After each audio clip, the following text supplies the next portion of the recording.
हमारा देश Bharat digital India बनने के बाद अब स्पेस सुपर पावर बनने की राह पर है। ये डिजिटल युग का दौर है। Data, artificial intelligence, machine learning और क्वांटम कंप्यूटिंग की दौड़ में आगे बने रहने के लिए कई देश इस सेक्टर में भारी भरकम इन्वेस्ट कर रहे हैं। ऐसे में कहा जा रहा है कि जो देश डिजिटल फील्ड में कामयाबी पालेगा उसका बड़ा दबदबा पूरे विश्व पर होगा। और कुछ ऐसी ही बातें स्पेस को लेकर भी सुनने में आ रही है।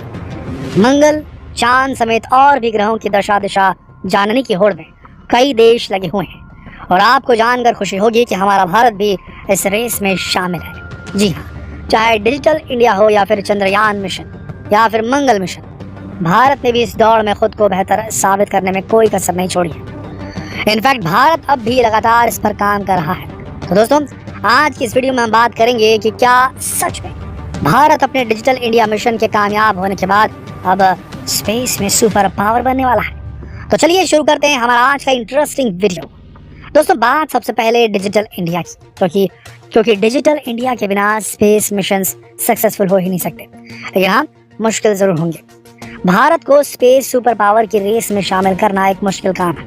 दोस्तों, आज अगर 10 रुपए की पेमेंट भी अपने मोबाइल से आप कर रहे हैं, घर बैठे ऑनलाइन खाना, कपड़े वगैरह ऑर्डर कर रहे हैं, बच्चे ऑनलाइन पढ़ाई कर रहे हैं, आप ऑनलाइन बिजली पानी का बिल भर रहे हैं बिना लाइन में लगे।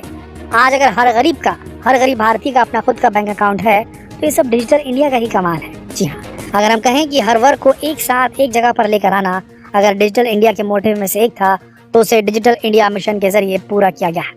डिजिटल इंडिया की शुरुआत भारत में साल 2015 में हुई थी और इन 7 सालों में डिजिटल इंडिया मिशन ने कितनी सफलता हासिल की ये शायद आप बखूबी जानते और समझते होंगे।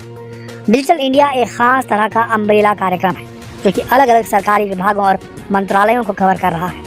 देश को डिजिटल रूप से सक्षम बनाने के लिए सरकार एक बड़ा निवेश इस दिशा में कर रही है। पर अब समय आगे बढ़ने का आ गया है। अब बात हो रही है अंतरिक्ष, स्पेस सुपर पावर बनने की। तो दोस्तों, आपको बता दें कि भारत की स्पेस इकोनॉमी बढ़ रही है। भारत अंतरिक्ष में जाने की तैयारी कर रहा है।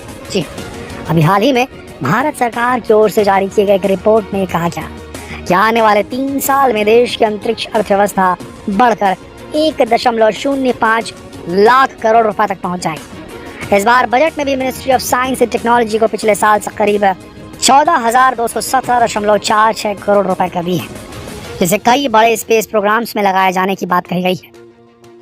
कहा जा रहा है कि अब महामारी की वजह से धीमे पड़े भारत के महत्वाकांक्षी अभियान गगनयान पर तेजी से काम किया जाएगा। इसके अलावा शुक्र के मिशन प्रोग्राम, स्पेस स्टेशन और सैटेलाइट लॉन्च सेगमेंट पर भी फोकस किया जा रहा है। फिलहाल इसरो अपने सबसे महत्वाकांक्षी अभियान गगनयान की तैयारी कर रहा है। भारत का पहला मानव मिशन साल 2023 में अंतरिक्ष के लिए उड़ान भरेगा। इस मिशन में भारत के 3 अंतरिक्ष यात्री शामिल होंगे। साल 2023 की गगनयान की असली उड़ान से पहले 3 टेस्ट मिशन भी भेजे जाएंगे। ये 3 टेस्ट मिशन मानव रहित होंगे और इनमें भारत एक ह्यूमनॉइड यानी रोबोट भेजेगा। इसके लिए इसरो ने व्योम मित्र नाम की महिला रोबोट तैयार की है, जिसे अंतरिक्ष में सभी रिसर्च के लिए भेजा जाएगा। व्योम मित्रा अंतरिक्ष से इसरो को अपनी रिपोर्ट भेजेगी। कहा जा रहा है कि इसके बाद भारत, अमेरिका, रूस और चीन के बाद ऐसी उपलब्धि करने वाला 4था देश बन जाएगा भारत।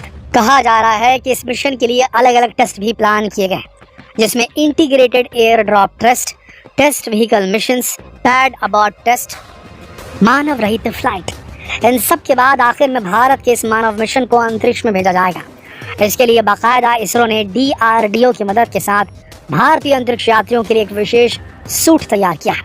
इसरो ने इस मिशन के लिए कई नेशनल कोलैबोरेशंस भी किए हैं, जिसमें IMD, BARC, DRDO, CSIR, Indian coast guard, Indian navy, Indian air force, IIT Madras, Kanpur और पटना, IIST, NIOT, IISc जैसे संस्थान शामिल हैं। कहा जा रहा है कि गगनयान के बाद इसरो स्पेस स्टेशन की तैयारी में जुट जाएगा। माना जा रहा है कि साल 2030 तक भारत अपना एक स्पेस स्टेशन अंतरिक्ष में स्थापित करना चाहता है और कर भी लेगा। जानकारों की माने तो इसरो का स्पेस स्टेशन छोटा होगा। इसका इस्तेमाल माइक्रो ग्रेविटी पर एक्सपेरिमेंट में किया जाएगा। इसका वजन लगभग 20 टन होगा। इसरो के 20 टन वजनी स्पेस स्टेशन के लिए सबसे पहले जरूरी है गगनयान मिशन, जिसके बाद भारत अंतरिक्ष में अपने एस्ट्रोनॉट्स को पहुंचाने की क्षमता हासिल कर लेगा।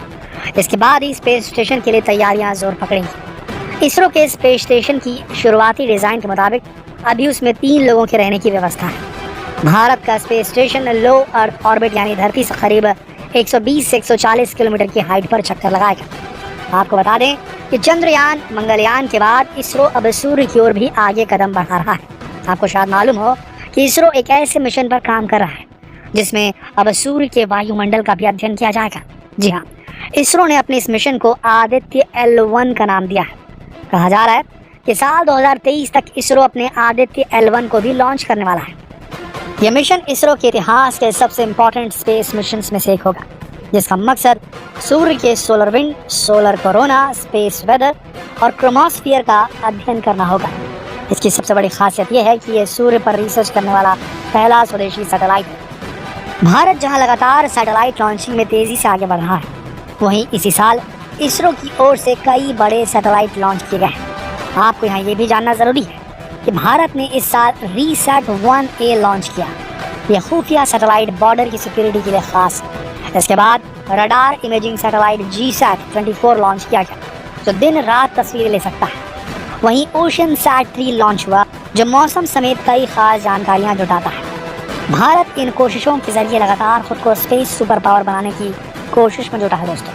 लेकिन जानकारों का मानना है कि अमेरिका और चीन जैसे देशों में स्पेस एजेंसियों के लिए बजट और मैन पावर भारत से कई गुना ज़्यादा है। चीन में ही हमसे 5 गुना ज़्यादा बजट और मैन पावर है। कम बजट और मैन पावर में हम बहुत अच्छा काम कर रहे हैं भारतीय दोस्तों। सैटेलाइट लॉन्चिंग जैसी कई चीज़ों में हम बेस्ट, लेकिन कई चीज़ों में हम अमेरिका, रूस और चीन जैसे देशों से बहुत पीछे हैं। कारण यह है कि अमेरिका, रूस, चीन स्पेस में सालों पहले मानव मिशन भेज चुके हैं। आपको बता दें कि अभी global space industry 25 lakh crore रुपए की है। इसमें अमेरिका की 40% हिस्सेदारी मानी जाती है। वहीं 50,000 करोड़ रुपए के साथ भारत की इसमें 2% हिस्सेदारी है। माना जा रहा है कि 2030 तक दुनिया भर से 17,000 छोटे सैटेलाइट भेजे जाएंगे। इसरो भी छोटे सैटेलाइट्स का लॉन्च व्हीकल तैयार कर रहा है, जो इस क्षेत्र में देश की हिस्सेदारी बढ़ा देगा। पिछले 3 साल में इसरो की कमर्शियल कंपनी एंट्रिक्स कॉरपोरेशन ने 239 सैटेलाइट्स छोड़े। इससे उसे 6,289 करोड़ रुपए की कमाई हुई थी। 6,289 करोड़ रुपीस की कमाई। दुनिया की बाकी सैटेलाइट लॉन्चिंग एजेंसियों के मुकाबले इसरो की लॉन्चिंग 10 गुना सस्ती है। वैसे भारत के स्पेस में बढ़ती ताकत को लेकर आपकी क्या राय है? हमें नीचे कमेंट सेक्शन में लिखकर ज़रूर बताएं। साथ ही अगर आप डिजिटल इंडिया मिशन के बारे में अपनी राय रखना चाहते हैं तो वो भी आप हमें कमेंट सेक्शन में लिखकर ज़रूर बताएं। वैसे क्या लगता है आपको, कब वो दिन आएगा जब भारत की इसरो नासा को पीछे छोड़ देगी? कौन सा ईयर होगा? 2030, 2040 या 2050? क्या जवाब है आपका? कमेंट करके ज़रूर बताओ। ये सवाल अपने दोस्तों से पूछने के लिए इस वीडियो को शेयर ज़रूर करें। फिर मिलते हैं एक और दिलचस्प वीडियो में। तब तक के लिए आप सबका इस वीडियो के अंत तक बने रहने के लिए दिल से धन्यवाद।